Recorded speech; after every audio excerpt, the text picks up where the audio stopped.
The train had not moved in 20 years, but she lived inside it as if it still knew the rhythm of destinations. Rust flaked from the metal skin like old memories, and vines threaded through shattered windows. She slept in the last carriage, where the seats were torn and the floor creaked with every step, yet she called it home. People from the town passed by and whispered stories about her, but none ever stopped long enough to learn her name. He arrived one morning with a toolbox and a quiet way of observing broken things. He had come to inspect the abandoned rail line, but the moment he saw smoke rising from the train's chimney pipe, curiosity pulled him closer. She watched him through the glass, tense and ready to disappear. When he knocked, he didn't ask questions. He simply said the axle beneath the carriage looked dangerous and offered to fix it. He returned the next day. Then the next, patching metal, tightening bolts, oiling joints that had not felt care in decades. She never asked why he helped.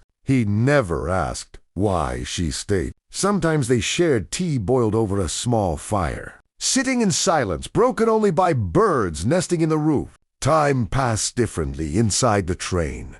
Slower, kinder. He repaired what rust had eaten, but he also repaired smaller things. The door that no longer closed, the lamp that flickered like a failing heartbeat. Even the clock above the conductor's seat began ticking, again after years of stillness. With each repair, the train felt less like a grave and more like a shelter. She began telling him fragments of her past, how she once traveled everywhere, how stopping had felt like falling off the world. He listened without trying to mend her words. One evening, as the sun bled orange across the tracks, he admitted he fixed old things because they proved time could be challenged. When the work was done, the train stood stronger than it had in years. The rails were still dead, but the place breathed again. He packed his tools, unsure if he would be missed. She surprised him by asking where the tracks once led. He smiled and pointed east.